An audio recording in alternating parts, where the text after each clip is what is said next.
Me chamaram de muitas coisas na vida. Obcecada, fria, calculista. Mulher demais para um uniforme que pesava mais que o ego de muitos homens que tentaram me arrancar dele. Mas ninguém nunca ousou me chamar de ingênua. Pelo menos, não até aquele sábado. O sol batia em um ângulo quase teatral na varanda do Clube Náutico quando recebi a mensagem. Vem pro iate, mana. Vai ser só família. Tenho uma proposta imperdível para te fazer. Marcos, meu irmão mais velho. Do tipo que usa perfume importado até para ir à padaria, que fala alto em restaurantes para ser notado e ri como quem sempre quer parecer no controle. Fazia anos que não me chamava para nada além de brigas no testamento ou jantares cheios de indiretas. E agora, de repente, um convite casual, como se as feridas do passado tivessem evaporado no ar salgado daquele pier de luxo. Ignorei a primeira mensagem, mas ele insistiu. Sério, é importante. Confio em você. Palavras que, saindo dele, soavam quase como provocação. Ainda assim, alguma coisa naquilo me puxava. Talvez fosse o tom vago demais. Talvez o lugar, o velho iate do nosso pai, que Marcos agora ostentava como troféu de herança. Talvez fosse curiosidade, ou a vontade contida de, uma única vez, vê-lo olhar para mim com algo que não fosse desprezo disfarçado de sarcasmo. Cheguei às 16 horas em ponto. Uniforme civil, cabelo preso com precisão militar, óculos escuros. O segurança na entrada da marina me reconheceu antes que eu dissesse meu nome. A senhora vai para o Asgard? O nome do iate. Sorri com um canto da boca e apenas assenti. O barco estava ancorado na posição de sempre, majestoso, branco como os dentes excessivamente branqueados do meu irmão e com bandeiras balançando como se estivessem cumprimentando falsamente quem chegasse. Ao subir a bordo, senti aquele cheiro inconfundível de luxo artificial, couro, protetor solar caro e champanhe recém-aberto. Marcos me recebeu com um sorriso largo e abraços performáticos. Estávamos sozinhos. Nem sinal de esposa, sobrinhos ou aqueles amigos de risada oca que sempre orbitavam ao redor dele como satélites bajuladores. O plano é simples, Letícia, ele disse, servindo 2 taças de um espumante que teria feito nosso pai revirar os olhos de orgulho. Temos uma chance única. Um investimento de altíssimo retorno. Mas precisamos de discrição, precisão e confiança. Pausou, me olhando nos olhos. Eu conhecia aquele olhar. Era o mesmo que ele usava quando mentia para minha mãe sobre boletins de notas ou quando pegava dinheiro escondido da carteira do meu pai e depois jurava a inocência com voz trêmula. E o que exatamente você espera de mim? Perguntei, sem rodeios. Presença e assinatura. Expliquei que não assinava nada sem ler antes. Ele riu, como se eu fosse uma peça difícil de um tabuleiro que ele acreditava dominar. Então puxou uma pasta preta, dessas com elástico nos cantos. Abriu sobre a mesa e deslizou um documento de 5 páginas, sem cabeçalho oficial, sem logotipo, apenas parágrafos em juridiquês mal disfarçado. As palavras transação internacional, acordo de confidencialidade e lucro estimado de 6 milhões se destacavam como faróis em meio à névoa. Você sempre foi a mais inteligente, Letícia.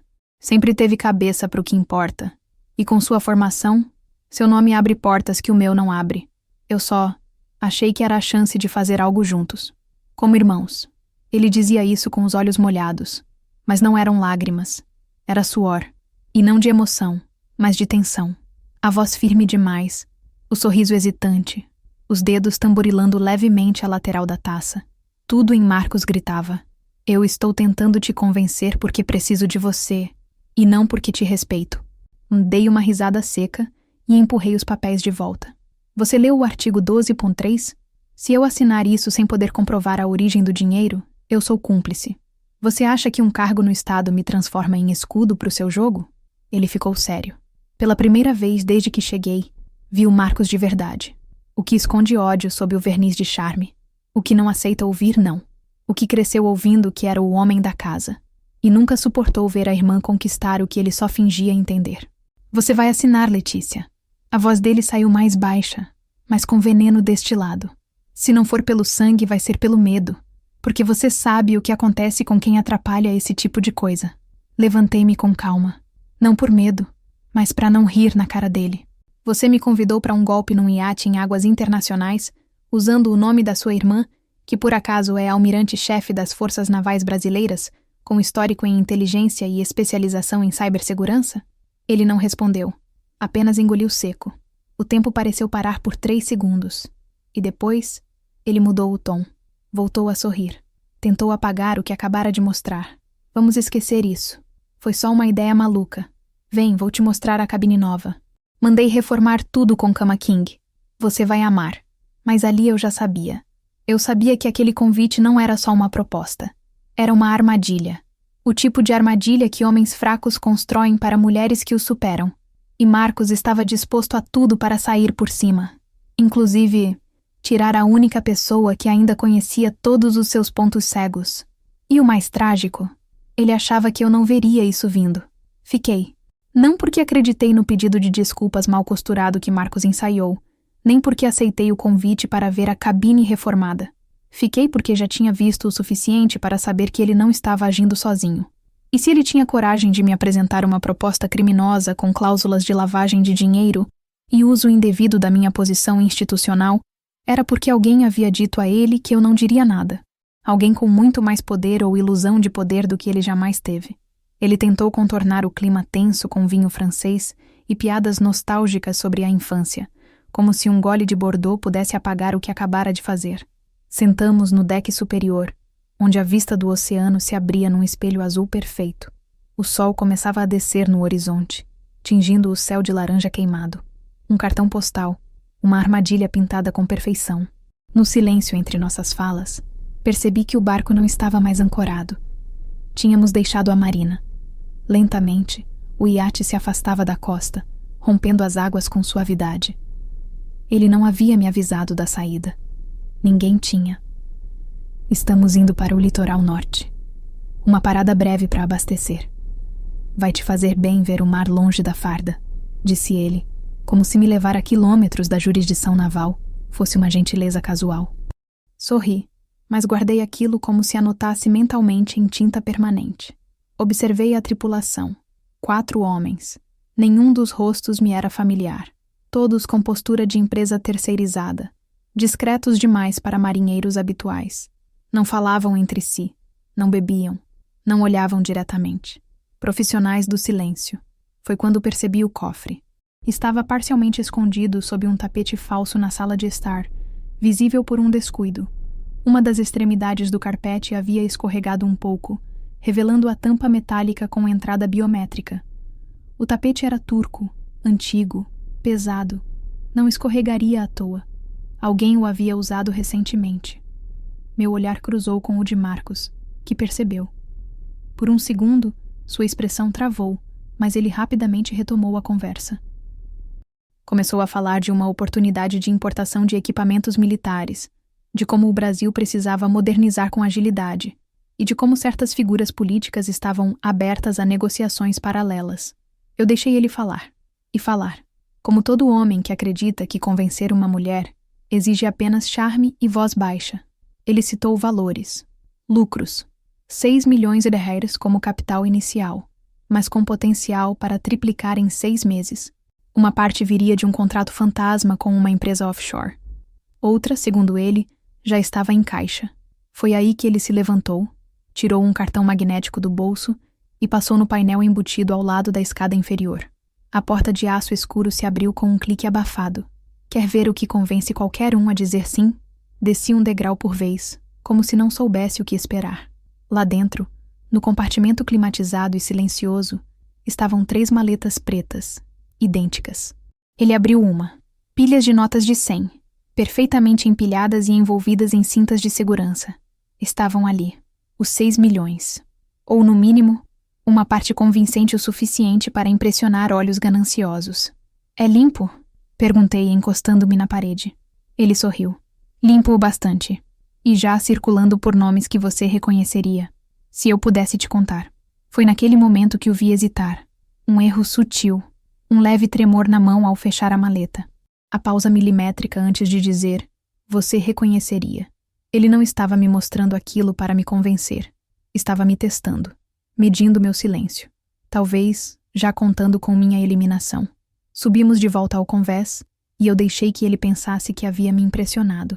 Ele estava mais solto agora, como se o cofre tivesse feito sua mágica, mais confiante, menos cuidadoso. Enquanto ele fazia um brinde idiota à parceria de sangue, observei o horizonte. Nenhum ponto da costa à vista. Nada além de mar e céu. Em algum lugar, perdemos a linha entre a legalidade e o risco. E eu sabia. Estávamos em águas internacionais, o que significava que qualquer coisa poderia acontecer, e ninguém responderia por isso. Me despedi cedo, dizendo que iria descansar.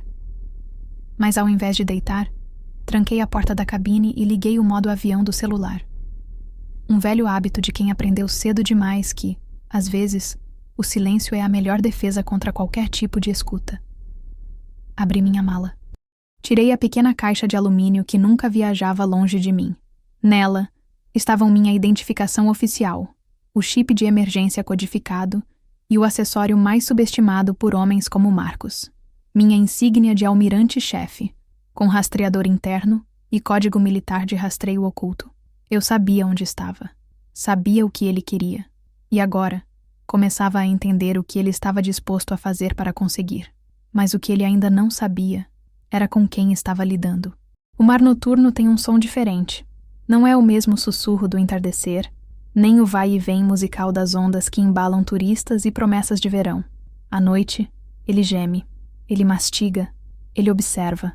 E naquela madrugada, sob aquele céu sem lua, o mar parecia cúmplice de algo que estava prestes a acontecer. O relógio da cabine marcava 02:11 quando ouvi os primeiros passos. Não eram apressados, tampouco cuidadosos. Eram certos. Como os de alguém que sabe exatamente onde pisa. Já estava acordada havia horas, deitada com a insígnia escondida sob o travesseiro e o chip de emergência ativado no modo mudo. Eu não dormi porque sabia. E saber, naquela altura, já era minha principal arma. Levantei devagar e escutei com atenção. Os passos vinham do corredor lateral que levava ao deck traseiro, a única parte do iate sem cobertura de câmeras. O lugar onde ele achava que ninguém o veria. O lugar onde um corpo poderia cair, e se a sorte quisesse, nunca mais ser encontrado. Abri a porta com cuidado. O corredor estava mergulhado em uma penumbra que borrava o limite entre paredes e escuridão. Descalça, caminhei sem ruído, como fui treinada, até o final da escada lateral que dava no convés traseiro. E ali, ele estava. Marcos, de costas, camisa social aberta até o peito, cigarro entre os dedos, olhando para o nada. Mas o nada dele não era contemplação. Era cálculo. Me viu, fingiu surpresa. Não consegue dormir, irmãzinha? O tom era leve demais, como se escondesse uma serra sob um guardanapo. O mar está lindo. Sério. Vem ver isso. Parece que engoliu o mundo. Aproximei-me devagar. Os olhos dele buscaram os meus, mas desviaram rapidamente. O olhar de quem está em contagem regressiva. E eu sabia. Ali, naquele deck, ele não esperava uma conversa. Esperava um fim. Queria que a gente fosse mais próximo, sabia? Ele disse, tragando fundo e soltando a fumaça para o alto. A gente era criança, e eu dizia que ia cuidar de você, que nada nunca ia te acontecer. E olha agora, repeti, encostando na grade. O mar abaixo parecia sorrir. Ele deu mais 2 passos. Agora estávamos separados por menos de 1 metro. E foi aí que tudo congelou. Marcos estendeu o braço e colocou a mão no meu ombro com um gesto quase fraternal. Letícia, você sabe que esse dinheiro não era só para mim. Era para nós. Eu não queria que fosse assim. E então ele empurrou. Sem hesitação. Sem violência aparente. Apenas firmeza. Um movimento limpo, rápido, estudado. Ele me empurrou para fora do iate como se apagasse um erro de planilha. A queda foi silenciosa. Nenhum grito. Nenhuma palavra. O impacto da água foi como um soco gelado que atravessou a pele e arrancou o ar dos meus pulmões. Por 1 segundo, não ouvi nada além do som do meu corpo rompendo a superfície e sendo tragado para dentro. Senti o sal invadir minha boca, meus ouvidos, meus olhos. E então, apenas escuridão. Mas ele cometeu um erro. Ele esqueceu de quem eu era. Minha mente, treinada por anos em sobrevivência marítima, Entrou em modo automático. Não lutei contra o mar. Me entreguei a ele. Afastei a boca do sal, prendi a respiração e deixei o corpo afundar só o suficiente para sair do campo de visão das luzes do iate. Abri os olhos. O casco branco acima de mim parecia cada vez mais distante, e eu deixei que fosse. Quando voltei à superfície, estava a cerca de 50 metros da embarcação. Flutuei imóvel, apenas com os olhos para fora d'água, como um predador silencioso. Vi quando Marcos se aproximou da borda, olhou por alguns segundos e então se virou. Sem correria, sem remorso, apenas certeza. Ele achava que tinha vencido. Mas a única coisa que Marcos tinha conseguido naquele momento era despertar uma parte de mim que dormia há anos. A parte que carrega no sangue o instinto de não morrer calada. Nadei, devagar, longe do campo de visão. Dei a volta no casco como uma sombra. E ali, do lado oposto do deck, alcancei a boia salva-vidas de emergência. O chip na minha insígnia havia sido ativado havia exatos 9 minutos. A equipe de rastreio saberia que algo tinha acontecido, mas não saberia onde. Precisava ganhar tempo. Precisava sobreviver. A maré estava baixa, o que dificultava as ondas, mas aumentava o frio. Cada movimento custava energia. Cada segundo na água era uma escolha entre o instinto e o cansaço. Mas eu não tinha outra opção. A embarcação desacelerou por um instante. Talvez para verificar algo. Talvez só para dar um toque final ao crime. Mas então os motores voltaram a rugir. E lentamente, o Asgard começou a se afastar. Deitei de costas na água, segurando a boia como um escudo. O céu estrelado acima parecia zombar da cena. Um irmão tentando matar a irmã em alto mar. Mas o universo não riu. Ele apenas me deu tempo. E esse tempo era tudo o que eu precisava. A água era mais do que fria. Ela parecia viva. Um corpo em movimento lento, denso, que apertava minhas costelas como se testasse quanto tempo eu conseguiria resistir. Por mais de 30 minutos, não fui Letícia, nem irmã, nem almirante. Fui apenas carne encharcada tentando não afundar. Um organismo humano lutando contra a força de um oceano que, naquele momento, não se importava com minha patente nem com minha história. As estrelas giravam devagar no céu acima, e o tempo parecia ter entrado num ritmo mais cruel. Percebi que o iate havia desaparecido completamente da linha do horizonte. Não havia mais luz, nenhum som além do meu próprio fôlego rasgado. Nenhum motor, nenhum sinal. Eu estava sozinha, mas o que Marcos nunca soube, e talvez nunca tivesse capacidade de entender, é que eu já tinha passado por isso antes. Não ali, não daquela forma, mas em condições muito piores. Eu sobrevivi ao estágio 9 da Marinha. 3 noites em mar aberto, sem colete, sem sinal, sem vela, apenas com uma faca e um relógio à prova d'água. Foi lá que aprendi que o corpo cede muito antes da mente, e que quem morre primeiro não é quem afunda, é quem desiste de pensar. Usei a boia salva-vidas como suporte apenas quando o frio começou a se infiltrar sob minhas unhas. Destranquei o zíper interno e puxei o tubo de emergência preso ao forro. Era pequeno, de plástico duro, mas suficiente para lançar um sinal sonoro de curto alcance, o tipo que a frota de resgate naval reconhece, mesmo em águas sem bandeira. Apertei o botão. 1 vez, 2, 3, nada.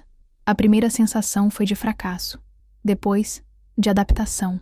Era cedo demais para pânico e tarde demais para arrependimento. Respirei fundo, olhei para o céu e contei 10 batimentos cardíacos, focados, medidos, 1 por segundo. O instinto de sobrevivência precisa de ritmo. O desespero precisa de pausa para se infiltrar. Eu não daria essa pausa a ele. Tracei uma rota. Pelo tempo estimado desde a queda, pela direção do vento e pela rotação da corrente, era possível que estivesse ao sul da ilha de Búzios, mas ainda dentro da linha de tráfego de embarcações privadas. Se conseguisse nadar até a área mais rasa, mesmo sem visibilidade, poderia encontrar algum bote de apoio, alguma estrutura boiando, qualquer vestígio de presença humana. E eu nadei, braçada por braçada, como se cada metro fosse uma declaração de que eu ainda estava viva. O sal queimava as pálpebras, o frio fazia meus músculos tremerem, e meus pulmões já não pediam ar. Eles exigiam, mas resisti, porque toda a minha vida tinha me preparado para isso. Para ser deixada à margem e, ainda assim, encontrar meu caminho de volta. Foi então que vi o casco. Pequeno, oxidado, mas presente. Um bote sem identificação, provavelmente deixado por pescadores locais, ou usado como apoio para esportes náuticos. Estava à deriva, amarrado a uma boia de ancoragem. Força e sorte, pela primeira vez, trabalharam juntas. Agarrei o cabo de nylon com os braços já em cãibras. Me puxei para dentro como um animal ferido, arfando, tremendo, quase vazia. Deitei ali, de bruços, o corpo todo dolorido, e deixei que o silêncio me cobrisse como um lençol. Então ouvi um som agudo, metálico, intermitente. Vinha do meu pulso. O chip. Ele havia respondido.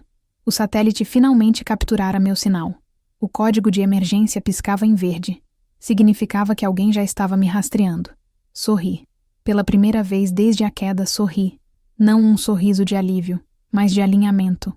Agora era só esperar. O tempo seguiu escorrendo devagar, e em algum momento, entre o céu escurecer ainda mais e o mar se acalmar como um animal exausto, ouvi o ronco baixo de motores. Não eram lanchas de lazer, não eram barcos de pesca. Era o som que eu mais conhecia no mundo. Turbinas da marinha. Fiquei de pé com esforço.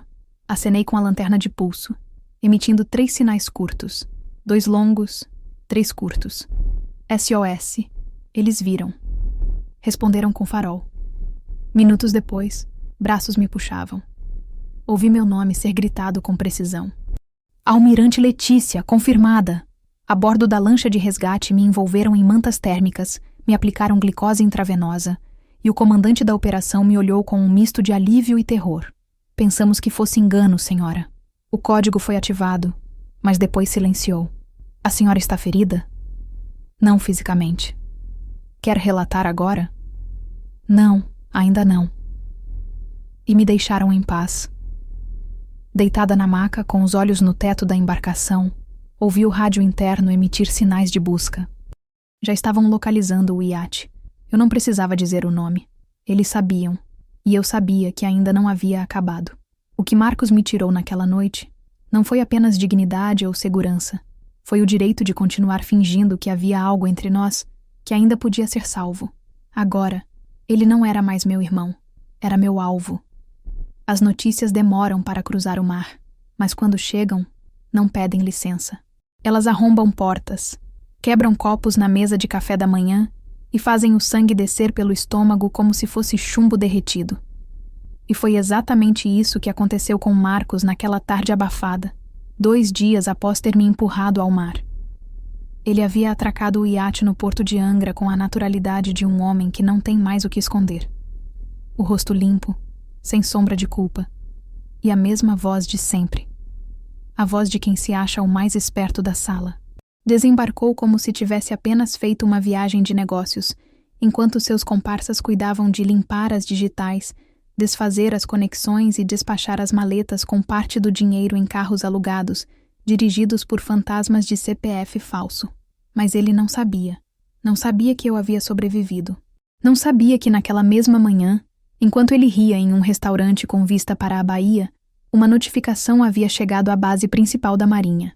Operação Vórtice. Agente de alta patente resgatada com vida. Identificação: Letícia A. Freitas. Condição: estável. Requer medidas de segurança e contra-inteligência. E essa notificação, por protocolo, foi enviada também para o Comando de Inteligência Militar, o Ministério da Defesa e a imprensa. Foi assim que os boatos começaram. Primeiro, um burburinho em grupos fechados de oficiais. Depois, uma nota solta em um site de defesa. Almirante desaparecida em missão, reaparece em ponto desconhecido. Operação sob sigilo. Naquela noite, Marcos viu meu nome piscando na tela do celular. Não numa ligação, mas numa manchete. Ele estava deitado numa espreguiçadeira do hotel quando o push chegou. A taça caiu no chão antes que ele terminasse de ler. Segundo relatos, que mais tarde seriam entregues a mim por um dos garçons do hotel, ele empalideceu como quem vê um fantasma. Levantou-se bruscamente, derrubou a cadeira, deixou a conta aberta e entrou no elevador apertando o botão como um condenado. Na sala ao lado da que ele se trancou, estavam seus 2 principais cúmplices, um advogado corrupto e um empresário intermediário com ligações em contratos públicos. Nenhum deles sabia lidar com o que acabara de surgir. Eu não estava morta. E pior, eu estava em silêncio. Porque o que Marcos nunca entendeu, e talvez ainda não entenda, é que o barulho do medo não vem do grito de quem sobrevive. Vem do silêncio de quem sabe exatamente o que fazer com o trauma. Enquanto ele surtava em hotéis 5 estrelas, eu permanecia na base naval de segurança máxima em Itaguaí, num quarto sem janelas, rodeada por protocolos de resguardo e monitorada por agentes de confiança direta da Marinha. Meu nome estava sob código cinza, o que significava que eu tinha autoridade para manter o caso em sigilo, até decidir a hora certa de agir. E eu não tinha pressa. Passei os dias em silêncio absoluto, não em recuperação, mas em análise. Estudei todos os rastros que ele deixou, todos os movimentos dele nas últimas 72 horas, as transações financeiras, os registros de GPS do iate, as câmeras da Marina, o nome falso que ele usou no hotel. Tudo isso eu coletei sem fazer um único telefonema, porque eu não era mais apenas a irmã que ele tentou matar. Eu era agora a única testemunha de um esquema internacional que envolvia corrupção, fraude em contratos marítimos e tentativa de homicídio contra uma oficial superior do Estado brasileiro. E, acima de tudo, eu era a mulher que ele havia descartado como peso morto. No fim do 4º dia, o telefone criptografado da sala de observação tocou. O visor não mostrava número, apenas uma sigla, DNA. Significava Diretoria Nacional Alfa. O alto comando. Almirante Letícia, temos autorização para a contraofensiva. A senhora deseja executar ação discreta ou punitiva? A pergunta era simples, mas carregada de subtexto. Eu poderia derrubar Marcos em silêncio, destruir sua reputação com um dossiê enviado ao Ministério Público, congelar suas contas e vê-lo sumir em páginas discretas de jornais de economia. Ou eu poderia fazer como ele tentou fazer comigo, tornar público, escandaloso, inegável. Escolhi a terceira via, a mais cruel, a mais estratégica. Fazer parecer que nada estava acontecendo, porque o medo mais eficaz não é aquele que grita, é aquele que sussurra quando você tenta dormir. Na noite seguinte, Marcos recebeu um envelope na porta do quarto do hotel. Dentro, havia apenas uma folha com 3 palavras escritas à mão, em letra firme e sem assinatura. Você errou o alvo. O envelope o acompanhou por todos os cômodos do quarto, primeiro em cima da cama, depois sobre a mesa de vidro, por fim, no chão de mármore, onde ele o chutou sem querer, mas hesitou em recolher. Você errou o alvo. 3 palavras. Nenhuma assinatura. Mas ele sabia, desde o primeiro segundo, aquela caligrafia reta, firme, limpa, como quem escreve sem tremer, como quem já matou o próprio nome várias vezes no papel, mas nunca a própria identidade. Marcos não dormiu naquela noite. Pediu uísque duplo, ligou a televisão em volume baixo, abriu as cortinas e fechou em seguida.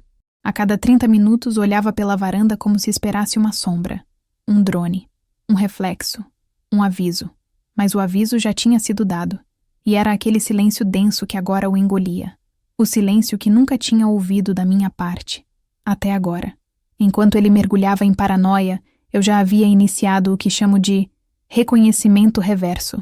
Identifiquei todas as empresas associadas ao nome dele nos últimos 5 anos.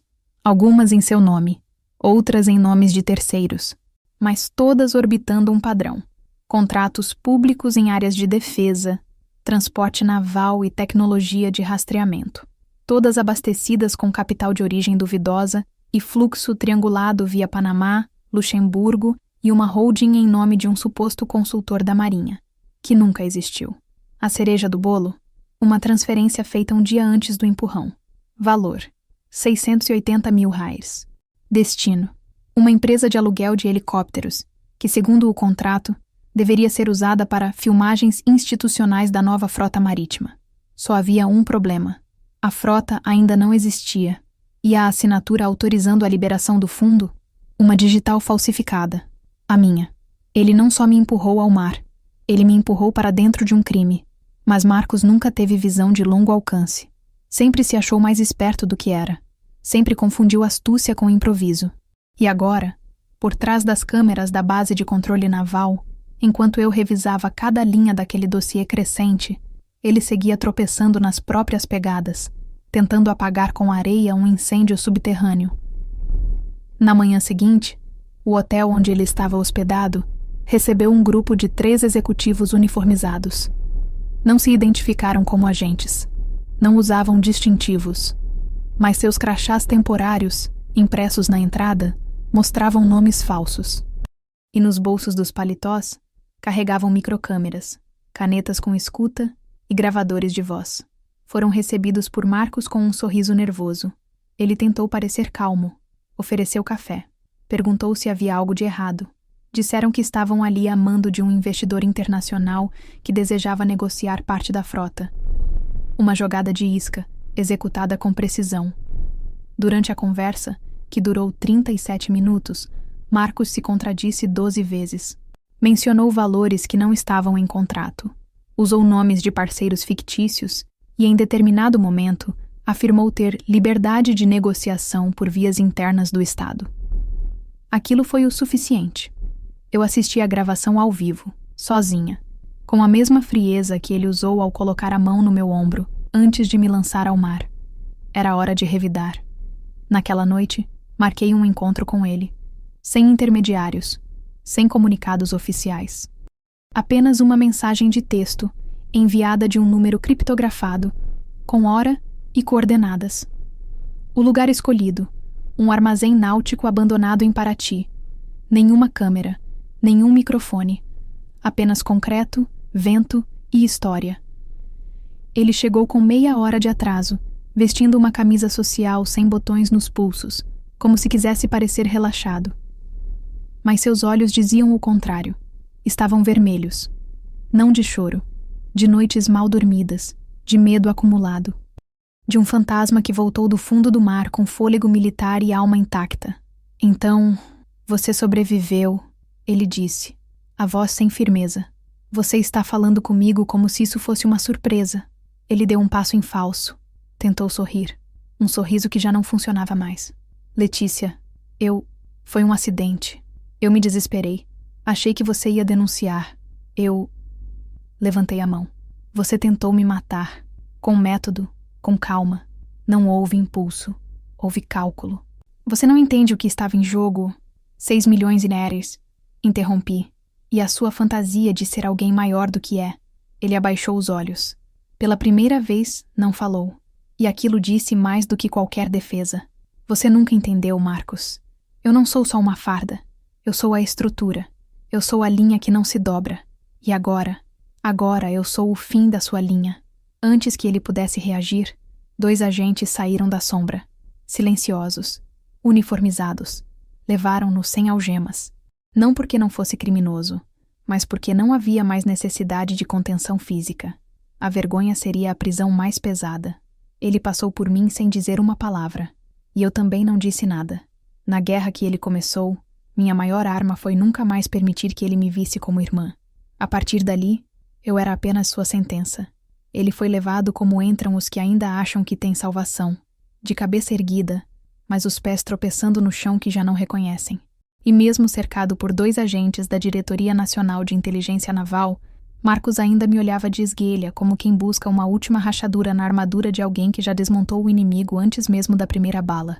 Mas ele não sabia. Ainda não. A prisão dele foi apenas o início. O nome dele só começava a desaparecer dos registros. E o meu começava a surgir, finalmente, em sua totalidade. Porque até então, até aquele empurrão no convés, até aquele instante em que ele me lançou ao mar achando que me descartava como um fardo, Marcos conhecia apenas a versão superficial de mim, a irmã que escolheu a farda em vez da festa, a filha que preferiu silêncio à bajulação, a mulher que, na cabeça dele, sempre teve raiva do próprio brilho. Ele não sabia o que estava sob o disfarce. E agora, ele descobriria.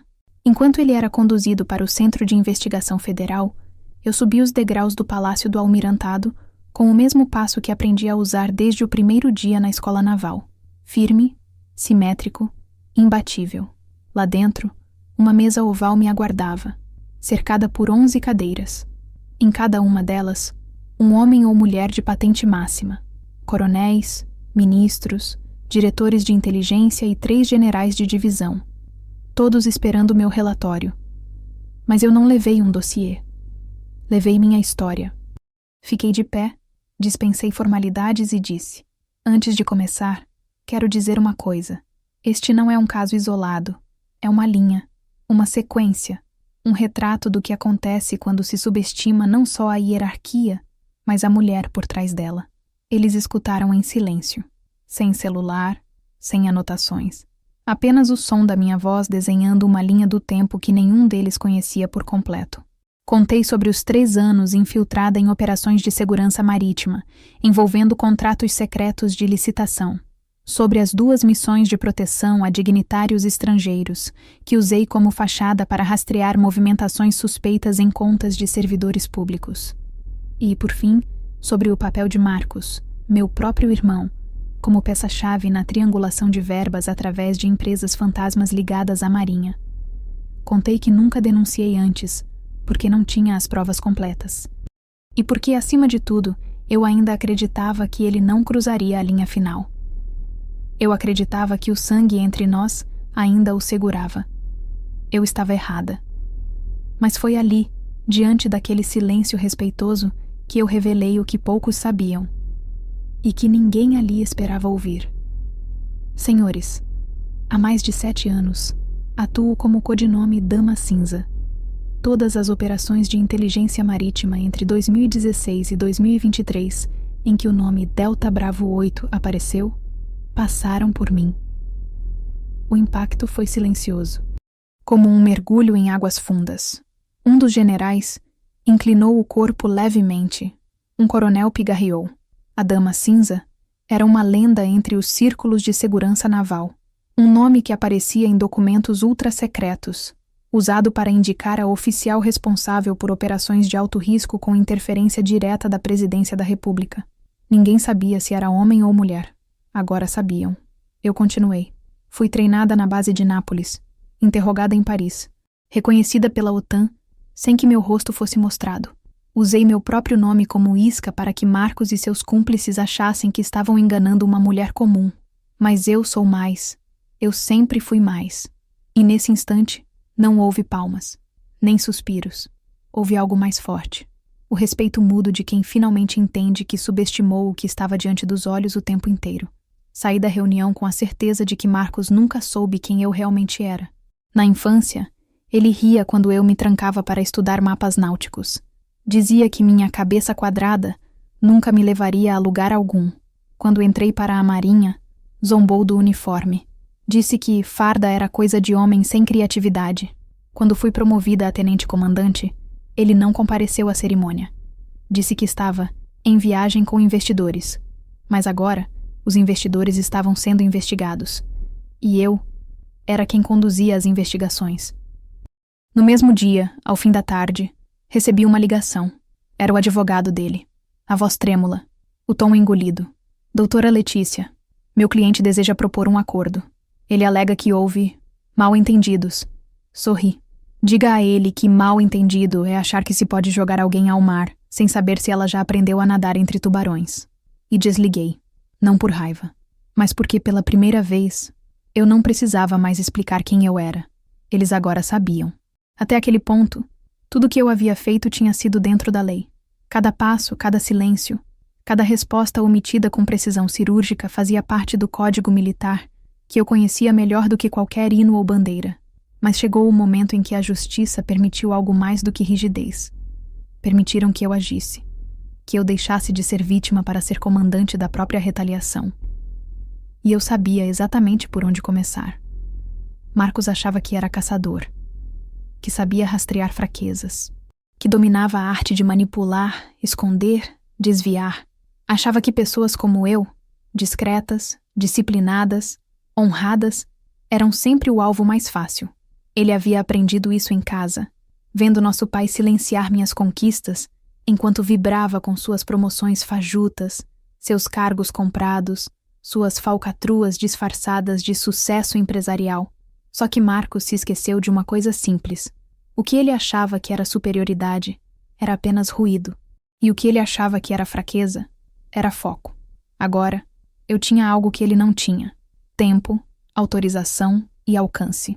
Comecei por onde ele mais se sentia intocável: os parceiros, a rede por onde circulava o dinheiro sujo. Mas eu não os confrontei diretamente. Apenas solicitei, como almirante-chefe da Marinha, a abertura de auditorias formais em todos os contratos de suprimentos marítimos assinados nos últimos 24 meses com cláusulas internacionais. Nada mais. Apenas uma notificação. Dali em diante, os ratos começaram a correr antes mesmo do navio afundar. 2 empresários ligados a ele desapareceram de Brasília. Um terceiro congelou suas contas antes mesmo de receber intimação. O medo não vinha do que eu dizia. Vinha do que eu não dizia. Porque eu não fui à imprensa. Não concedi entrevistas. Não publiquei posts.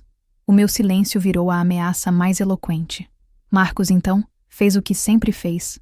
Tentou negociar. Mandou recados por advogados, ex-amigos, até um primo distante. Todos vinham com a mesma fórmula. Ele quer conversar, mas eu não queria conversa. Queria consequência. Foi quando chegou a informação que eu já esperava. A holding, usada para lavar parte dos 6 milhões, havia transferido 850 mil reais para o nome de uma offshore em Malta, registrada em nome de uma mulher que não existia. Mas o CPF dela era real. Pertencia a uma senhora de 87 anos de Manaus que jamais havia deixado o Brasil. Fiz apenas uma coisa. Entreguei os dados à Procuradoria Naval, anexando uma carta direta. Essa senhora é a mãe do nosso país e foi usada por um traidor. Quero que tudo comece por ela. Em 48 horas, o processo foi aberto por uso indevido de identidade civil de idoso, o artigo 104 da Legislação de Crimes contra Vulneráveis. Não era lavagem de dinheiro. Não era corrupção. Era um crime contra o cidadão mais frágil do sistema. E ali, Marcos deixou de ser apenas um empresário sob suspeita. Passou a ser um homem que enganava uma aposentada. E o país odeia mais isso do que qualquer outra coisa. Enquanto isso, discretamente, solicitei a quebra de sigilo de todas as movimentações financeiras que envolviam minha digital falsificada no contrato da empresa de helicópteros. Consegui. E ali, mais um erro dele emergiu. Uma assinatura, feita num terminal que estava geolocalizado, a 2 quilômetros da minha posição oficial durante um evento em Salvador.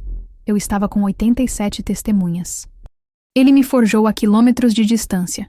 Com a confirmação dessa fraude, a Procuradoria da Marinha autorizou algo raro: o bloqueio patrimonial preventivo.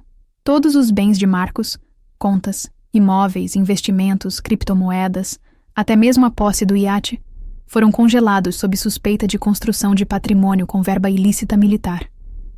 E como era meu direito, solicitei que o bloqueio fosse assinado por mim, presencialmente. Cheguei ao cartório com o uniforme completo. A medalha da Ordem Naval presa ao lado esquerdo do peito. Quando a oficial olhou minha identidade e conferiu o nome do destinatário da ordem de bloqueio, hesitou. É seu irmão? Foi. Hoje ele é apenas um nome sob investigação. E assinei, com a mesma caneta azul marinho que usava para aprovar missões. A tinta deslizou firme, sem tremor, porque minha mão não pesava de culpa, pesava de precisão. Na manhã seguinte, a imprensa recebeu o vazamento que ele mais temia. Não uma denúncia, mas a transcrição oficial da ata de bloqueio, com meu nome completo como requerente. Foi o suficiente para todos os portais estamparem. Irmã de empresário acusado é almirante-chefe e autorizou bloqueio total de bens. A manchete viralizou, e com ela, a narrativa mudou. Agora, ele não era mais o herdeiro esperto que havia feito fortuna sozinho. Era o irmão da militar que o destruiu sem levantar a voz. E naquele dia, pela primeira vez desde que voltei, recebi uma mensagem diretamente dele. Um e-mail. Apenas 2 linhas. Você virou o jogo, eu perdi, mas você também. Eu li e apaguei, porque o jogo só vira quando o outro ainda está jogando. Mas Marcos já tinha sido retirado do tabuleiro. Não foi por acaso que escolhi o mesmo cenário. O mar, o iate, as águas onde ele tentou me apagar. Ali, onde ele achou que ninguém ouviria meu corpo cair. Ali mesmo, sob o mesmo céu limpo, eu devolvi a ele o que ele achava que nunca receberia. Consequência. Marcos havia passado os últimos dias isolado, escondido em um apartamento de luxo alugado em nome de um amigo de infância que já nem sabia mais onde estava se metendo. Ainda não estava preso, formalmente, porque o processo corria sob sigilo, mas o cerco já o havia cercado com mais precisão do que ele jamais conseguiu em suas falcatruas. E tudo o que faltava era uma assinatura, a última. O mandado de prisão preventiva por tentativa de homicídio, fraude documental e uso indevido de identidade de servidor público federal foi redigido em uma sala silenciosa da 5ª Vara de Justiça Militar. Mas a entrega, essa, eu pedi pessoalmente. Não por vingança, mas por protocolo emocional. Eu precisava fechar o ciclo no mesmo lugar em que ele tentou me arrancar de cena. Não era sobre puni-lo, era sobre restaurar a integridade daquele silêncio interrompido. Solicitei autorização para que a entrega do mandado fosse feita a bordo do Asgard, o mesmo iate. Ele havia sido apreendido e estava ancorado sob custódia da Marinha, em uma enseada isolada, afastada da mídia, dos radares e dos ruídos do mundo. Um ambiente perfeito para a última cena. Marcos foi convocado com uma justificativa protocolar: comparecer para esclarecimentos em local previamente designado. Ele aceitou. Ainda achava que havia espaço para negociação. Ainda acreditava, até o fim, que tinha alguma carta escondida. Chegou usando óculos escuros e camisa branca de linho, como se ainda estivesse em alguma ilha mental onde nada o tocava. Subiu a bordo com a mesma confiança teatral com que me recebeu semanas antes, naquele mesmo deck, com taças de vinho e planos de 6 milhões de roles. Mas ali não havia taças, nem vinho. Havia apenas a mesa de navegação, 2 agentes à paisana e eu, farda completa, patente visível, silêncio absoluto. Ele hesitou ao me ver. Pela primeira vez, olhou para o uniforme como quem olha para um espelho, e vê a própria queda. "Você está armando um espetáculo?" ele disse. "Você armou o palco. Eu só trouxe as luzes." Os agentes se aproximaram. Um deles abriu o envelope. Leu em voz alta, com a firmeza de quem executa um ritual. O nome de Marcos. Os artigos. Os crimes. E, por fim, a frase que fechava o documento. Autorizado pela almirante-chefe Letícia Augusta Freitas.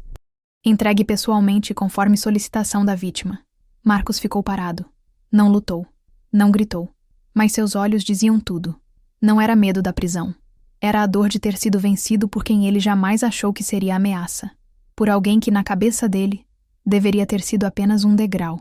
Ele foi algemado ali mesmo, de frente para o mar, com os braços para trás e a cabeça erguida tentando salvar os últimos cacos de um orgulho podre. "Você não precisava disso tudo", disse com voz baixa. "Você tem razão", respondi. "Você nunca mereceu tudo isso." Enquanto os agentes o conduziam de volta ao bote de escolta, permaneci imóvel no deck. O mesmo lugar onde ele me empurrou, o mesmo chão que quase engoliu minha vida. Mas agora, meus pés estavam firmes. E o mar não sussurrava mais. Ele estava quieto, como quem assiste a um julgamento inevitável. A embarcação partiu, e ali, sozinha, respirei fundo. O Asgard havia sido oficialmente requisitado pelo Estado. Ele seria leiloado, e parte dos fundos revertidos ao sistema de proteção social da Marinha. Mas antes que ele desaparecesse da minha vida como um artefato de guerra vencido, eu pedi uma última coisa. Subi até a cabine de comando.